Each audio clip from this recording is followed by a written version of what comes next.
నమస్తే. రాష్ట్రంలో మార్పు తర్వాత కాంగ్రెస్ పార్టీ అధికారంలోకి వచ్చింది. కాంగ్రెస్ పార్టీ అధికారంలోకి వచ్చి కూడా 6 నెలలు దాటుతా ఉన్నది.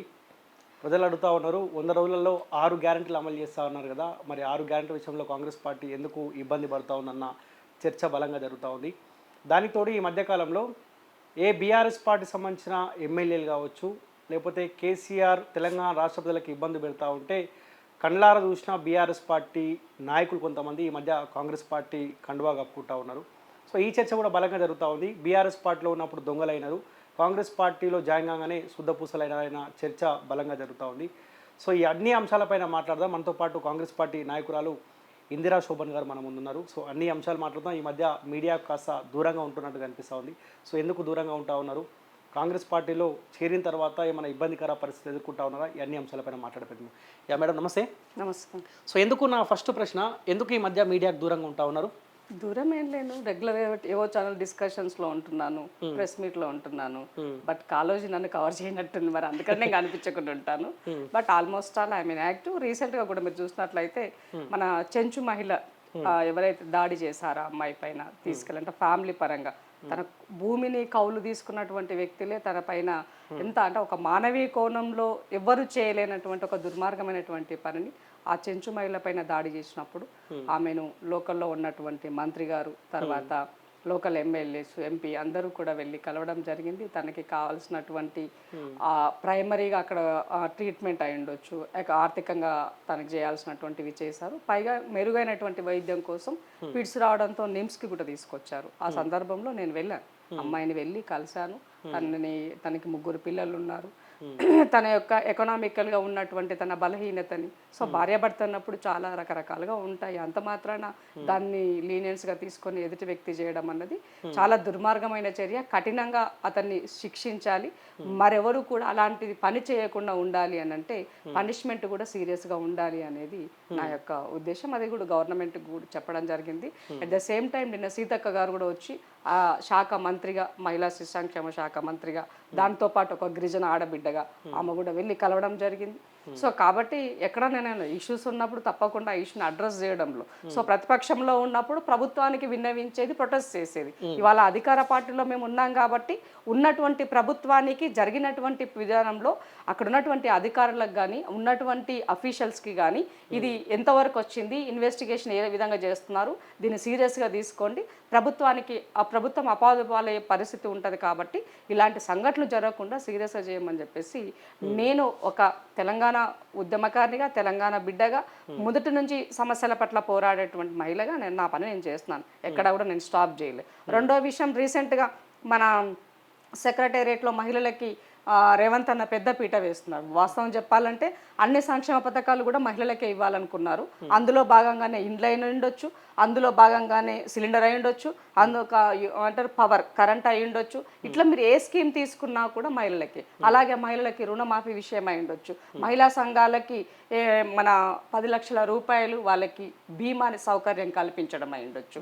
సో మహిళలు ఒకవేళ ఆ మహిళ చనిపోతే ఆ కుటుంబ సభ్యులపైన భారము పడకుండా ఆ ఇన్సూరెన్స్ కంపెనీయే తిరిగి ఆమె తీసుకున్నటువంటి లోన్ ఇచ్చే విధంగా, వీటితో పాటు మహిళలకి ఒక క్యాంటీన్లు కూడా ఏర్పాటు చేయాలని, అంటే వాళ్ళలో ఉన్నటువంటి ఆర్థిక ఆ పొదుపు ఏదైతే మహిళల్లో ఉంటుందో దానికి ఇంకొంచెం ఎంకరేజ్మెంట్ ఇవ్వడం కోసము ఇవాళ సెక్రటేరియట్లో 2 క్యాంటీన్లు ఓపెన్ చేశారు. రంగారెడ్డి జిల్లాకు సంబంధించినటువంటి ఒక 50 మండలాల ఎస్హెచ్జి గ్రూప్కి సంబంధించినటువంటి వాళ్ళు మన తెలంగాణ సంస్కృతిని ఉట్టిపడే విధంగా మనం చేసే పిండి వంటలు, సకినాలైనా, అర్షలైనా, ఇట్లా రకరకాలైనటువంటి వంటలైనా వాళ్ళకి అక్కడ ఉన్నటువంటి టిఫిన్ కానీ, భోజన సౌకర్యం కానీ, ఇలాంటి వసతులు క్యాంటీన్లు ఏర్పాటు చేయడం కోసం ఇది మహిళలే నడపాలి, సెల్ఫ్ హెల్ప్ గ్రూప్కి ఇవ్వాలి అన్నది. తర్వాత కుట్టు మిషన్లకు సంబంధించినటువంటి స్కూల్ యూనిఫామ్ పిల్లలకే ఇవ్వాలని, ఇలాంటివి చాలా మంచి కార్యక్రమాలు ఇవాళ ఉన్నటువంటి రేవంత్ అన్న ప్రభుత్వం, ప్రజాపాలన ప్రభుత్వం ఆ నిర్ణయాలు తీసుకుంది. సో నేను సెక్రటరీ అయినప్పుడు ఆ క్యాంటీన్ ఎలా ఉంది, ఎలా నడుపుతున్నారు, మీకు ఉన్నటువంటి పరిస్థితులు ఏంటి, గవర్నమెంట్ మీకు ఏ విధంగా సపోర్ట్ చేసింది,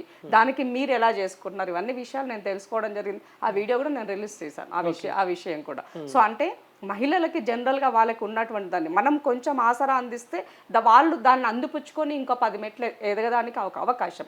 సో వాళ్ళకి ఏముంటుందంటే ఇచ్చిన బడ్జెట్లో పనిచేసే పనితనం ఉన్నటువంటి మహిళలకి మనం ఎప్పుడైతే అది ఇవ్వగలుగుతామో సో ఆటోమేటిక్గా ఆ మహిళ ఎంపవర్మెంట్ వెళ్తుంది, మహిళా సాధికారత సాధ్యమవుతుంది. సో ఇంట్లో ఒక మహిళ అభివృద్ధి చెందితే ఆ ఇల్లంతా అభివృద్ధి చెందుతుంది. సో అది కాంగ్రెస్ పార్టీ ముందు నుంచి నమ్ముతున్నటువంటి కాన్సెప్ట్ కాబట్టి ఆనాడు వచ్చిన సెల్ఫ్ హెల్ప్ గ్రూపులు మొదలుపెట్టినప్పటి నుండి ఉన్నటువంటి సంక్షేమ పథకాలు అన్నింటి దృష్ట్యా ఇవాళ వీటిని ఇంకొక అడుగు రేవంత్ అన్న ముందుకేసి మహిళలకే మేము పట్టం కట్టాలన్న ఒక ఉద్దేశంతో ముందుకెళ్తున్నారు.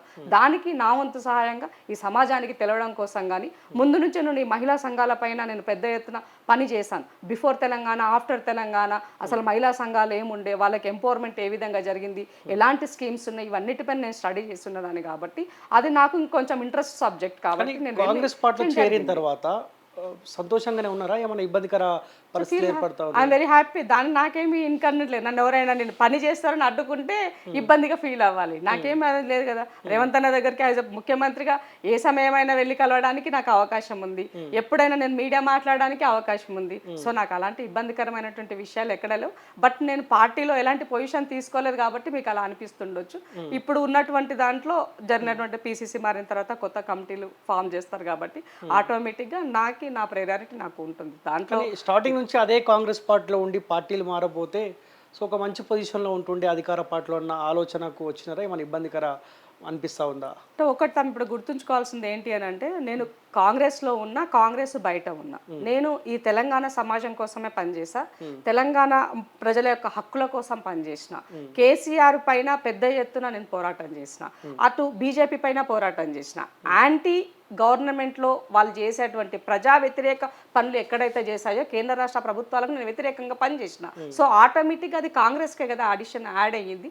పార్టీలో ఉన్నప్పుడు పార్టీ పేరు పైన చేసాం, పార్టీ నుంచి బయటికి వచ్చిన తర్వాత నేను నా ఓన్ ప్లాట్ఫామ్ పైన కొన్ని కార్యక్రమాలు చేశాను. సో బట్ ఏది చేసినా కూడా అల్టిమేట్గా అదంతా కూడా ఇవాళ కాంగ్రెస్కే కదా బెనిఫిట్ అయింది. ఈ తెలంగాణ రాష్ట్రంలో ఉన్నటువంటి ప్రజా సంఘాలైనా మీలాంటి జర్నలిస్టులైనా ఇవాళ ఆ ప్రభుత్వం పైన పోరాటం చేసిందంతా కూడా అదంతా కూడా మూకుమ్మడిగా కాంగ్రెస్ వల్ల కన్సాలిడేట్ అయ్యింది. సో కాబట్టి ఆటోమేటిక్గా మనం ఒకవేళ అధికారం కోసమో, డబ్బు కోసమో, పదవుల కోసమో పార్టీలు మారి అక్కడ మనం ఎంజాయ్ చేస్తుంటే మీరు అన్న ప్రశ్న నాకు ఉత్పన్నం అయ్యేది. బట్ నాకు ఆ పరిస్థితి ఏమీ లేదు. తప్పకుండా ఇప్పుడు ఎందుకంటే నేను రేవంత్ అన్నతో పని చేశాను, ఎవరో కదా, నేను రేవంత్ అన్నతో పాదయాత్రలో ఆయనతో 158 కిలోమీటర్లు ఆయనతో ఫస్ట్ సెషన్ ఎవరు లేరు. ఇవాళ ఉన్నటువంటి వాళ్ళు ఎవరు కూడా ఆ రోజు రేవంత్ అన్నతో లేరు. సో అలాంటి ఆ సమయంలో మేము రేవంత్ అన్నతో నిలబడి పనిచేసినాం. ఎందుకు అనంటే ఈ తెలంగాణ కోసం పోరాటం చేసే వ్యక్తి కావాలనుకున్నాను కాబట్టి నేను అంతా వర్క్ చేశాను. ఉన్నటువంటి కొన్ని కారణాలతో పార్టీ మారిండొచ్చు, బట్ మారినా కూడా నేను అధికార పార్టీ చేయలేదే, ప్రతిపక్షంలోనే పనిచేశాను నేను. కాబట్టి నాకు ఎలాంటి దాంట్లో లేదు.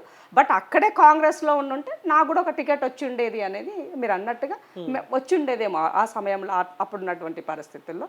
సో అయిపోయిన దాని గురించి మనం బాధపడాల్సిన అవసరం లేదు. వచ్చిన దాంట్లో నా భాగస్వామ్యంగా ఈ తెలంగాణ రాష్ట్ర ప్రజలకు నేను ఏం చేయగలుగుతాను. ఇప్పుడు ప్రతిపక్షంలో ఉంటే మనం ఎంతసేపు వాళ్ళని సమస్యలను ఎత్తి చూపుతాం, వాటి పరిష్కార దిశగా అడుగులు వేయడానికంటే మన చేతిలో సంతక పవర్ ఏది ఉండదు కదా. అదే అధికారంలో ఉన్నప్పుడు ఏమవుతుందంటే అది మన కోసం సహాయం కోరి వచ్చినటువంటి వాళ్ళని 10 మందికి సహాయం చేయడానికి మనకు ఒక అవకాశం దొరుకుతుంది. తెలిసినటువంటి మంత్రులు ఉంటారు, తెలిసినటువంటి అధికారులు ఉంటారు, పార్టీ తెలిసినటువంటి పార్టీ. సో ఇందిర పని చేస్తుందని ఒక నమ్మకం ఉంటుంది, ఒక జెన్యూన్ ఇష్యూని ముందుకు తీసుకెళ్తున్న నమ్మకం ఉంటుంది. కాబట్టి అవి నేను తీసుకెళ్ళి వాళ్ళకి ఇచ్చినప్పుడు ఆ ఇష్యూని నేను రిప్రజెంట్ చేసినప్పుడు ఫీల్ హ్యాపీ. మీరు రీసెంట్గా 2008 డిఎస్సి వాళ్ళని నేను చేసిన పోరాట ఫలితంగానే తెలంగాణ ప్రభుత్వం వాళ్ళని కంప్లీట్గా విస్మరించింది. అది ఇవాళ కాంగ్రెస్ ప్రభుత్వము ప్రజాపాలనలో వాళ్ళకి ఉద్యోగాలు ఇస్తామని చెప్పి హామీ ఇచ్చింది. ఇప్పుడు మళ్ళీ సబ్ కమిటీకి దానిని ఒక నివేదిక ఇవ్వాలని చెప్పేసి ఇచ్చినప్పుడు సబ్ కమిటీ చైర్మన్గా దామోదర్ రాజనరసింహన్ ఉన్నారు. నేను అన్ననెల్లి కలిసి రీసెంట్గా వాళ్ళని తీసుకెళ్ళి మళ్ళీ రిప్రజెంట్ చేయడం జరిగింది. సో ప్రభుత్వంలో ఉన్నటువంటి సలహాదారుల దృష్టికి తీసుకెళ్ళడం జరిగింది. అంటే ఒక ఇష్యూను మనం తీసుకున్నప్పుడు ఆ ఇష్యూ పరిష్కారం అయ్యే వరకు వాళ్ళతో నిలబడ్డాం. సో ఇప్పుడు ఫీల్డ్ అసిస్టెంట్ విషయం అయి ఉండొచ్చు. ఫీల్డ్ అసిస్టెంట్లో కేసీఆర్ ఉద్యోగం బీకేస్తే నేను కదా పోరాటం చేసింది, నేను కదా కొట్లాడింది వాళ్ళ కోసం. చనిపోయిన వాళ్ళకి ఆ రోజు ఆర్థికంగా వాళ్ళకి సపోర్ట్గా నిలబడింది నేను కదా. కాబట్టి ప్రతి విషయంలో ఇది ఏదైనా నా దృష్టికి ఒక ఇష్యూ వస్తే ఆ ఇష్యూని చివరి నిమిషం వరకు ఉండి పనిచేస్తానని రేవంత్ అన్నకి ఆ విషయం తెలుసు. సో ప్రభుత్వంలో ఉన్నటువంటి పెద్దలకు తెలుసు, పార్టీలో ఉన్నటువంటి పెద్దలకు కూడా తెలుసు. సో ఇవాళ రేవంత్ అన్న సీఎంగా ఉన్నాడు, ఆయన పిసి ప్రెసిడెంట్గా ఉన్నారు. కాబట్టి ఆ విషయంలో ఎలాంటి ఇబ్బంది ఏం లేదు. చాలా వరకు అంటారు అయ్యో పాపం ఇందిర కష్టపడింది నష్టపోయింది అని చాలా మంది అనుకుంటారు. బట్ ప్రతి వేదికలో ప్రతి దగ్గరలో నేను ఈ సమాజం కోసం ఏం చేయాలి అన్నదాన్ని నేర్చుకున్నా అంటాను, నేర్చుకున్నానని చెప్తాను. సో కాబట్టి మన సమయం ఉన్నది, ఏజ్ ఉన్నది, పోరాడే తత్వం ఉన్నది, పని చేసేటువంటి పేషెన్స్ ఉన్నది. కాబట్టి దానికి ఏం కానీ ఏ మార్పు కోసం అయితే మీ కాంగ్రెస్ పార్టీకి ప్రజలు అవకాశం ఇచ్చారు, అధికారం ఇచ్చారు, ఆ దిశగా మీ ముఖ్యమంత్రి పనిచేస్తున్నట్టు అనిపిస్తా ఉందా? లేకపోతే బయట చర్చ ఏంటంటే కేసీఆర్ ఏ నిర్ణయాలు అయితే తీసుకుండో ఒక రకంగా కేసీఆర్ని రేవంత్ రెడ్డి ఫాలో అవుతున్న చర్చ బలంగా జరుగుతూ ఉంది. అటువంటి సిచ్యువేషన్ ఏమైనా కనిపిస్తుందా మీకు? తమ్మి ఒకటి ఇప్పుడు ప్రభుత్వం అన్నప్పుడు చాలా రకరకాలుగా బ్యాలెన్స్ చేసుకోవాల్సిన అవసరం ఉంది. First of all Congress party ఇచ్చినటువంటి 6 గ్యారంటీల్లో 6 గ్యారంటీలు అనేది పేరు. వాస్తవం చెప్పాలంటే దాంట్లో ఏముంది? కూడుంది, గూడుంది, విద్య ఉంది, వైద్యం ఉంది, రైతుండు, మహిళుండు, కర్షకుడు ఉన్నాడు. ఇవే కదా దాంట్లో ఉన్నవి. కొత్తగా ఇవాళ ప్రతిపక్షంలో ఉన్నటువంటి వాళ్ళు మా పైన బురద జల్లే ప్రయత్నం వాళ్ళు చేస్తున్నారు. సో ఇవాళ ఒక 6 గ్యారంటీలు అంటే మినిమం ఈ 6 ఇవాళ ఈ పబ్లిక్కి ఈ ప్రజలకి ఇది నీడ్ ఉందని చెప్పారు. సో దాంట్లో భాగంగానే ఇవాళ 500 రూపాయల సిలిండర్ అన్నదాన్ని ఇవాళ అమలు చేసింది. ఆ స్కీమ్ అమలు అవుతుంది. మహిళలకి ఆర్థికంగా కొంత బెనిఫిట్ పొందడం కోసం ఇవాళ ఉచిత ప్రయాణం చేయడం వల్ల వాళ్ళకి ఆ బస్సులో తిరిగిన ఛార్జీల ద్వారా కనీసం కూరగాయల ఎక్స్పెన్సివ్ అన్న వాళ్ళకి తగ్గిపోతుంది కదా, ఆ విషయంలో అదన్నా కలిసి వస్తుంది కదా వాళ్ళకి అన్న ఉద్దేశంతో ఇవాళ ట్రాన్స్పోర్ట్ వల్ల కలిసి వచ్చే విషయం. మూడో విషయం ఏంటి అని అంటే ఇవాళ మనము ఏంటి 200 యూనిట్ల కరెంట్, 200 యూనిట్ల కరెంట్ అంటే దాదాపు ఎంత లేదన్న వాళ్ళకి 1800 to 2000 రూపీస్ వరకు వాళ్ళకి సేవ్ అవుతుంది. సో గతంలో కరెంటు అనేదాన్ని మనము 10th తర్వాత రీడింగ్ చేసేవాళ్ళు. 10th తర్వాత రీడింగ్ చేస్తే ఏమవుతుంది? దాని యొక్క స్లాబ్ అన్నది మారిపోతుంది, యూనిట్స్ పెరుగుతాయి, స్లాబ్ మారేది ఆటోమేటిక్గా అది ప్రభుత్వానికి లాభదాయకమైనటువంటి తారీఫ్ వాళ్ళకి వెళ్ళిపోయేది. కానీ ఇవాళ రేవంత్ అన్న సర్కార్ 1వ తారీఖు నాడు కంపల్సరీగా 1వ తారీఖు నాడు షురూ చేసింది. మీరు రీడింగ్లు చేయండి ఇమీడియట్గా వాళ్ళకి. ఎందుకంటే ఒకటి అది లేట్ చేసినప్పుడు 200 యూనిట్ దాటిపోతారు, అప్పుడు వాళ్ళకి రావాల్సినటువంటి ప్రభుత్వం నుంచి రావాల్సిన బెనిఫిట్ రాదు. ఇవాళ వాళ్ళకి మాకున్నటువంటి డిఫరెన్స్ మీకు చెప్తున్నాను. సో మరి ఇక రేవంత్ అన్న సర్కార్ పని ఎక్కడ చేయట్లేదు. ఇవాళ గూడు ఇస్తున్నాం, గూడు కూడా ప్రతి నియోజకవర్గానికి 3500 ఇండ్లు ఇందిరమ్మ ఇండ్లు ఇస్తామని చెప్పినాం.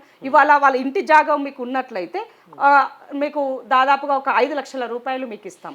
అదే ఎస్టీలకి అయితే ఒక 6 లక్షల రూపాయలు ఇస్తామని చెప్పినాం. మరి ఇవాళ ఆల్రెడీ ఆ స్కీమ్ అమల్లో మొదలు పెట్టినారు కదా, ఆ స్కీమ్ ఖమ్మంలో మొదలు పెట్టారు. ఇవాళ రేపు లోకల్ బాడీ ఎలక్షన్స్ ఉన్నాయి, వాటికి వెళ్లే ముందు దానికి కావాల్సినటువంటి దాంట్లో రిజర్వేషన్ల పర్పస్ కూడా ఇవాళ కసరత్తు చేస్తుంది. ఇవాళ రైతుకు కావాల్సినటువంటి రైతు భరోసా మీరు ఏదైతే వెక్కిరించినారో ఆ రైతు బంధు పైసలు కూడా మొన్న ఎలక్షన్ సమయంలో పార్లమెంట్ ఎలక్షన్ సమయంలో మేము వాళ్ళకి డబ్బులు ఇచ్చాము.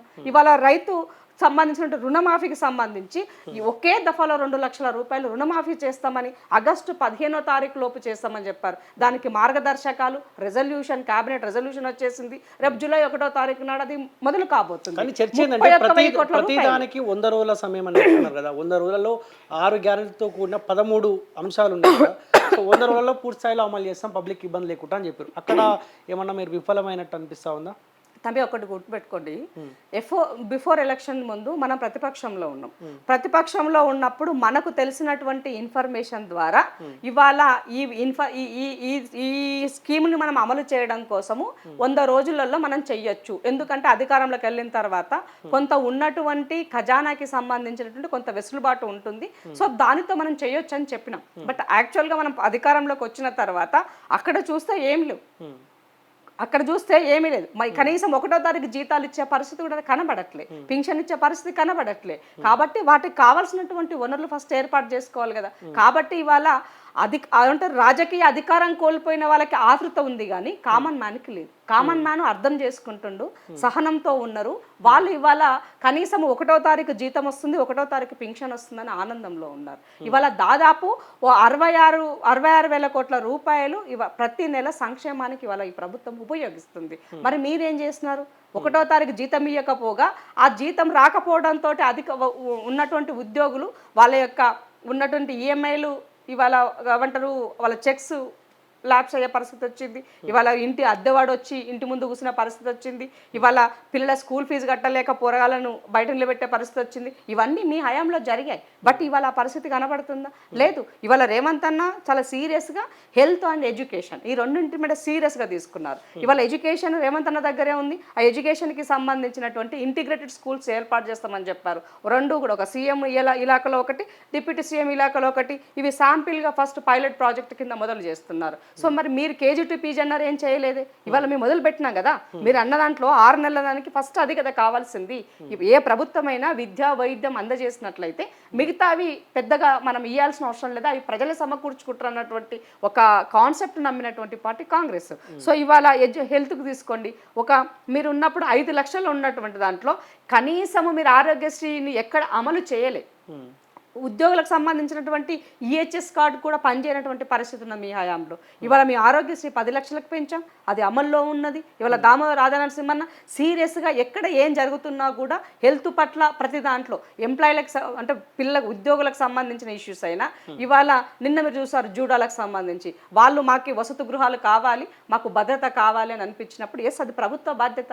కాబట్టి మంత్రి గారు వెళ్ళారు అక్కడికి, గాంధీకి వెళ్ళి ఆ పిల్లలతో కూర్చొని మాట్లాడి తప్పకుండా చేస్తాను, ఇమీడియట్గా డబ్బులు రిలీజ్ చేసి గాంధీకి తర్వాత ఉస్మానియాకి 2 వసతి గృహాలు ఇస్తామని చెప్పేసి ఇచ్చారు. అంటే ఫ్రాక్షన్ ఆఫ్ సెకండ్స్లో వాళ్ళు జస్ట్ 2 days అని స్టార్ట్ చేసి చెప్పారు. సీఎం గారు అవైలబుల్లో లేరు, ఢిల్లీలో ఉన్నారు, ఎంతో మాట్లాడారు. ఇమీడియట్గా దానిని ఇవాళ దామన్న దానికి సంబంధించినటువంటి కార్యాచరణ చూశారు.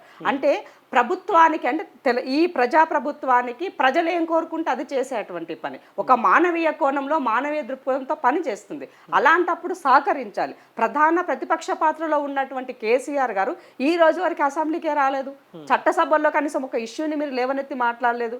ఇవాళ మీరు చేసినటువంటి అవినీతిని ఈ సమాజం ముందు పెట్టినప్పుడు దానికి కూడా మీరు పొద్దున్న లేసి శాపనార్థాలు పెట్టే పని చేస్తున్నారు తప్ప. ఒక మాట చెప్పండి, నిజంగా మీ పరిపాలన మంచిగుంటే మొన్న జరిగిన ఎంపీ ఎలక్షన్లో బీజేపీకి 8 సీట్లలో గెలిపించారు, మీ అధికార పార్టీ అయినా మీ కాంగ్రెస్ పార్టీ కూడా 8 సీట్లలో గెలిపించారు. ఇక్కడ మీరు విఫలమైనట్టే కదా. తమ ఒక్కటి గుర్తుపెట్టుకోండి, ఎలక్షన్స్ లోకల్ బాడీ ఎలక్షన్ అంటే ఇప్పుడు అసెంబ్లీ ఎలక్షన్స్ అనేది లోకల్గా జరిగినటువంటిది. దీనికి కాంగ్రెస్ కావాలి, రేవంత్ అన్న నాయకత్వం కావాలని ప్రజలు కోరుకున్నారు, 100% పట్టం కట్టారు. సో నేషనల్గా సంబంధించినటువంటి దాంట్లో కూడా ఇవాళ ఇండియా కూటమి కూడా కావాలని ప్రజలు పెద్ద ఎత్తున ఓటు వేశారు. బట్ ఇవాళ బీజేపీని వాళ్ళ యొక్క గ్రాఫ్ గ్రాడ్యువల్లీ డౌన్ అయ్యింది. వాళ్ళు పెరగలే. ఒకవేళ పెరుగుంటే వాళ్ళు అన్నటువంటి 400కి 400 సీట్లు వచ్చి ఉండాలి కనీసం. ఇవాళ వాళ్ళకి అంటే ఇండివిజువల్గా బీజేపీ దాని మ్యాజిక్ ఫిగర్ 272 కూడా వాళ్ళు చేరుకోలేకపోయినారు. వాళ్ళు ఇవాళ టీడీపీ పైన లేదంటే మన నితీష్ కుమార్ గారి పైన ఆధారపడే పరిస్థితుల్లో వాళ్ళు ఉన్నారు. అదే కాంగ్రెస్ వాళ్ళ ఇండియా కూటమి అన్నదానికి తన యొక్క అంటే రాహుల్ గాంధీ గారి యొక్క నాయకత్వం పైన కాన్ఫిడెన్స్తో ఈ సమాజానికి ఇది అవసరం, ఈ రాజ్యాంగాన్ని ఇవాళ నిలదొక్కుకోవాలంటే ఇది అవసరం అని చెప్పారు. సో ఆ ఉద్దేశంతోనే ఇవాళ కాంగ్రెస్కి అత్యధిక ఓట్లు వచ్చాయి. సీట్లు తగ్గి ఉండొచ్చు, తగ్గిన సీట్లు కూడా చాలా తక్కువ మెజార్టీలోనే తగ్గాయి తప్ప ఎక్కువ మెజార్టీలో కాదు. బట్ ఇన్ తెలంగాణకి సంబంధించి కనుక మనం గమనించినట్లయితే కొన్ని సీట్ల కేటాయింపు దగ్గరలో కొంచెం మీరు అన్నట్టుగా మాకు జరిగినటువంటి దాంట్లో కొంత ఆ మైనస్ అన్నది జరిగింది. అది యాక్చువల్గా మేము అనుకున్న టార్గెట్ 12, 14 కంపల్సరీ అని అనుకున్నాం. బట్ క్యాండిడేట్ల చూసింగ్ విషయంలో అయి ఉండొచ్చు, కొంత సోషల్ ఇంజనీరింగ్ విషయంలో అయి ఉండొచ్చు, కొన్ని దగ్గరలో కొంత అవి జరిగినట్టుగా గమనించింది పార్టీ కూడా. కాబట్టి తప్పకుండా అలాంటి విషయాలు అంటే ఏదైనా మనం ఊహించినవన్నీ అయిపోతే మనం దేవుళ్ళం అవుతాం కదా, కాదు కదా. అట్లా బీజేపీ గెలుపు కోసం ఏమన్నా కాంగ్రెస్ పార్టీ ప్రయత్నం చేసిందా? ఇప్పుడు ఎందుకు అలా పనిచేస్తుంది, అవసరం ఏముంది? కొంతమంది అభ్యర్థులు చూస్తా ఉంటే కావాలి. ఇక్కడ మీరు ప్రధానంగా మీరు గమనించాల్సిన విషయం ఏంటి అంటే క్యాండిడేట్ల విషయంలో కొంచెం అటు ఇటుగా ఉన్నా కూడా రెండో విషయం ఏంది అని అంటే బీఆర్ఎస్ ఓడిపోతున్నాం అనుకున్నప్పుడు బీఆర్ఎస్ ఆటోమేటిక్గా తన ఓటుని పూర్తిగా బీజేపీకి డైవర్ట్ చేయడం కోసం వాళ్ళు ఓపెన్గా ప్రచారం చేస్తారు. ఫర్ ఎగ్జాంపుల్ కేటీఆర్ గారు ఇలాక సిరిసిల్లలో కేటీఆర్కి లీడ్ రావాలి, మరి ఆ లీడ్ రాలేదే, బీజేపీ సెకండ్ ప్లేస్ ఉంటుంది అక్కడ. బీజేపీ సెకండ్ ప్లేస్ వచ్చింది. ఇవాళ హరీష్ రావు ఉన్నాడు, హరీష్ రావు దగ్గర ఆయన ఏమంటారు త్రిబుల్ షూటర్గా ఫీల్ అవుతారు. ఆడ 100% మా టీఆర్ఎస్ క్యాండిడేట్ గెలుస్తారని చెప్పుకున్నారు. మరి అలాంటప్పుడు వాళ్ళ కనీసం ఆయన ఎంత వాళ్ళ దారుణంగా వాళ్ళ యొక్క గ్రాఫ్ పడిపోయింది. అక్కడ బీజేపీ పెరిగింది, సెకండ్ ప్లేస్ కాంగ్రెస్ ఉంది. అంటే మీరు ఆలోచించండి, అంటే ఓవరాల్గా తెలంగాణ రాష్ట్రంలో ఉన్నటువంటి సమాజం పూర్తిగా ఇవాళ బీఆర్ఎస్ అనేది వద్దనుకున్నారు. కాబట్టి నెక్స్ట్ ఆల్టర్నేట్ ఎవరున్నారు కాంగ్రెస్ కన్నప్పుడు బీజేపీ ఉంది. కాబట్టి ఆ ఓటు బీజేపీకి డైవర్ట్ అయ్యింది. అంతే తప్ప అక్కడ వాళ్ళు కొన్ని దగ్గరలో స్వతహాగా ఉండి ఓట్లు వేయించినటువంటి పరిస్థితుల్లో మా యొక్క సీట్లు కొన్ని తగ్గినాయి అనేది ముమ్మాటికి వాస్తవం. రేపు మళ్ళీ మీరు లోకల్ బాడీ చూస్తారు ఏం జరుగుతుంది, ఎలా సో మీరు అబ్జర్వ్ చేయండి, మల్కాజ్గిరిలో మీ కాంగ్రెస్ పార్టీ సంబంధించిన అభ్యర్థి, సికింద్రాబాద్లో మీ కాంగ్రెస్ పార్టీ సంబంధించిన అభ్యర్థి, చేవేలిలో మీ కాంగ్రెస్ పార్టీ సంబంధించిన అభ్యర్థి, కరీంనగర్లో మీ కాంగ్రెస్ పార్టీ సంబంధించిన అభ్యర్థి. ఈ అభ్యర్థులను చూస్తే బీజేపీ అభ్యర్థులను గెలిపించడం కోసమే ఈ అభ్యర్థులను పెట్టిన చర్చ బలంగా జరిగింది కదా. ఇప్పుడు కరీంనగర్లో ఉన్నటువంటి అభ్యర్థి మీరు తీసుకుంటే ఆయన ఒక ఎక్స్ ఎమ్మెల్యే, ఒక పొలిటికల్ ఫ్యామిలీ నుంచి వచ్చిన వాళ్ళంటే మినిమం ఒక ఓట్ బ్యాంక్ ఉంటుంది, ఆ వ్యక్తిని కూడా ఐడెంటిఫై చేస్తారనేది అని ఉంటుంది, ఆ దృష్టిలో ఇచ్చారు. అలాగే ఇవాళ మల్కాజ్గిరి కనుక మీరు తీసుకున్నట్లయితే మల్కాజ్గిరిలో కూడా సేమ్ అదే విధంగా ఇవాళ ఆమె జెడ్పీ చైర్మన్గా చేసింది, రంగారెడ్డి జిల్లా జెడ్పీ చైర్మన్గా చేసింది. తర్వాత వాళ్ళ హస్బెండ్ ఎమ్మెల్సీగా ఉన్నారు. సో కొంత ఫేమ్ ఫేస్, తెలిసిన ఫేస్, తెలియని ఫేస్ కాదు. బట్ తనను చేవేల్లో ఉంచి ఇక్కడ మేము ఇంకొకరికి చేసుకుని ఉంటే బాగుండేదేమో. బట్ అక్కడ ఆయన రంజిత్ రెడ్డి రావడంతో ఆ సీట్ అకామిడేట్ చేయడం దాంట్లో కొంచెం అటు ఇటుగా జరిగింది అన్నది వాస్తవమే. బట్ ఆ ఉన్న దాంట్లో కూడా తీసుకున్న దాంట్లో కొంచెం బెటర్ రిజల్ట్ ఇచ్చినాం అన్నది అయితే ఫీల్ ఉంది. అది కూడా గెలుస్తుంటే ఇంకా బాగుండేది అనేది అయితే అందరికీ అనుకుంటున్నటువంటి విషయం. అందుకే అన్న ఓవరాల్గా ఇంకా మాకేంటి అని అంటే ఆ ఏరియాలో కొన్ని దగ్గరలో కొన్ని సీట్లు తగ్గడానికి కూడా ఉన్నటువంటి, అంటే భారతీయ జనతా పార్టీ వాళ్ళ యొక్క చేసినటువంటి దాంట్లో కీ రోల్ బీజేపీ బీఆర్ఎస్ రెండు ఒకటిగా పనిచేయడం కూడా కొంత నష్టం జరిగింది కాంగ్రెస్ కన్నది కూడా మేము గ్రహించినటువంటి విషయం. మీరు ఉద్యమంలో పనిచేసారు, మార్పు కోసం కూడా కీలకంగా చాలా పోరాటాలు చేశారు. సో ఏ బీఆర్ఎస్ పార్టీ పైన మనలాంటి వాళ్ళం పోరాటం చేస్తే మార్పు వచ్చిందో ఆ బీఆర్ఎస్ పార్టీ వాళ్ళు మీ కాంగ్రెస్ పార్టీకి వాళ్ళు కండువా కప్పుకుంటా ఉన్నారు. మీలాంటి వాళ్ళకన్నా అట్లీస్ట్ కొంత ఇబ్బందికర పరిస్థితి ఏమని అనిపిస్తూ ఉందా?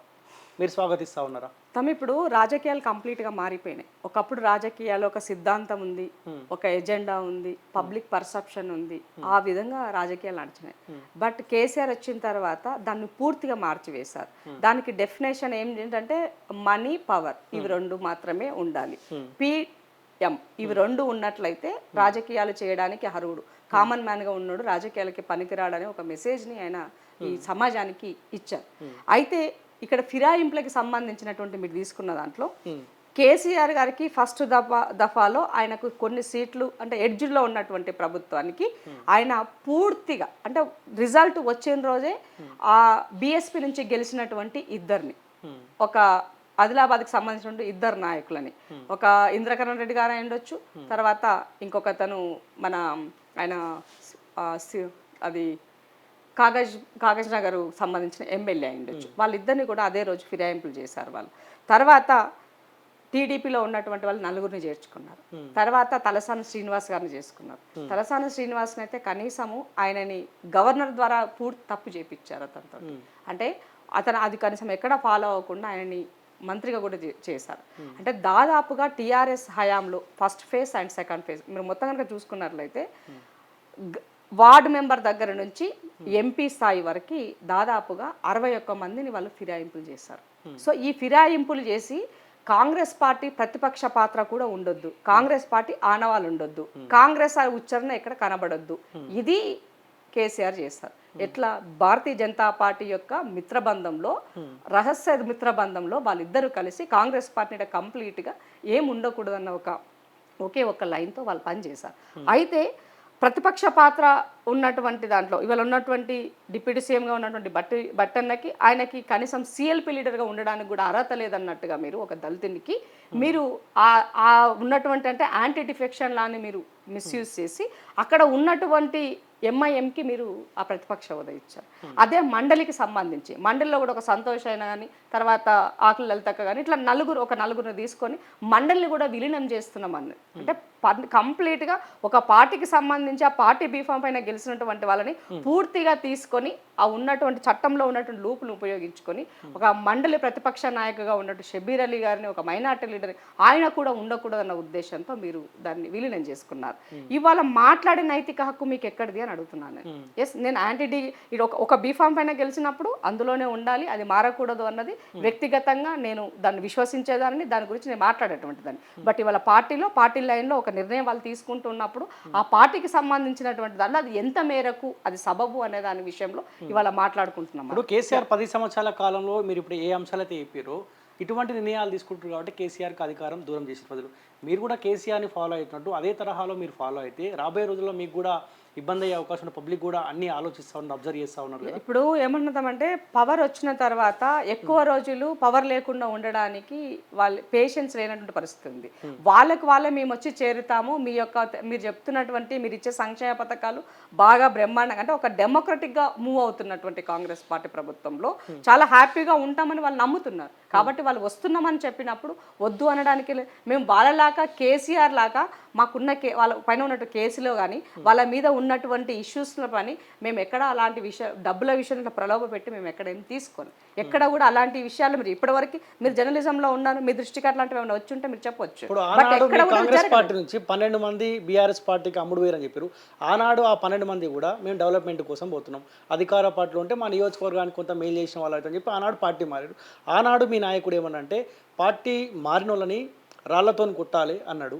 ఇప్పుడు చర్చ ఏంటంటే ఎవరిని రాళ్లతో కొట్టాలి, పార్టీ మారుతున్న వాళ్ళని రాళ్లతో కొట్టాలా లేకపోతే పార్టీలోకి తీసుకుంటున్న వాళ్ళని రాళ్లతో కొట్టాలని చర్చ బలంగా జరుగుతుంది. దీనికి ఏం సమాధానం చెప్తారు? ఇప్పుడు నేను మీ ఇంటికి వస్తాను తమ్మి, మీ ఇంటికి వచ్చినప్పుడు నేను రావడం నీకు ఇష్టం లేదు, కానీ నువ్వు బలవంతంగా నేను ఇంటికి వచ్చినప్పుడు నువ్వేం చేస్తావు? మర్యాద పూర్వకంగా రమ్మని చెప్తావు తప్ప వద్దని చెప్పవు కదా, వెళ్ళిపోని మొహాన్ని అయితే చెప్పరు కదా. సో ఇవాళ ప్రస్తుతం కూడా అదే పరిస్థితి జరుగుతున్నది. సో వాళ్ళకు ఉన్నటువంటి వాళ్ళ వెసులుబాట్ల కోసము వాళ్ళ అవసరాల కోసము ఇవాళ ఉన్నటువంటి నేపథ్యంలో లీడర్లు వస్తామనుకున్నప్పుడు ఇవాళ కాంగ్రెస్ పార్టీ వాటిని తీసుకోవడం జరుగుతుంది. రెండో విషయం ఏంది అని అంటే రేవంత్ అన్న ఆ మాట చెప్పి ఇవాళ ఆ మాటను క్రాస్ అవ్వడానికి కూడా ఒక బలమైన కారణం ఉంది. ఏంటి అని అంటే ఇవాళ ప్రజాపాలన ప్రభుత్వము ఫామ్ 64 మందితో గవర్నమెంట్ ఫామ్ చేయగానే పెద్ద ఎత్తున బీజేపీ బీఆర్ఎస్ ఇద్దరూ కూడా ఈ ప్రభుత్వం కూలిపోతుంది అని మీరు మాట్లాడినారు. ఏ లైన్లో మీరు మాట్లాడినారు? ఎందుకోసం ఇది మాట్లాడినారు అంటే మీకు భారతీయ జనతా పార్టీ ప్రభుత్వాలను కూలదోసేటువంటి అలవాటు ఉంది కాబట్టి దానికి కేసీఆర్ ఆజ్యం పోయడం కోసం ఈయన దగ్గర ఉన్నటువంటి ఎమ్మెల్యేలను వీళ్ళు కలుపుకొని ఒక పథకం ప్రకారంగా చేయాలన్నటువంటి ఒక వ్యూహంలో మీరు ఉన్నారని మాకు అర్థమైంది. కాబట్టి మీరు మమ్మల్ని కూలగొట్టేంత వరకు మేము చూస్తూ ఉండలేం కదా.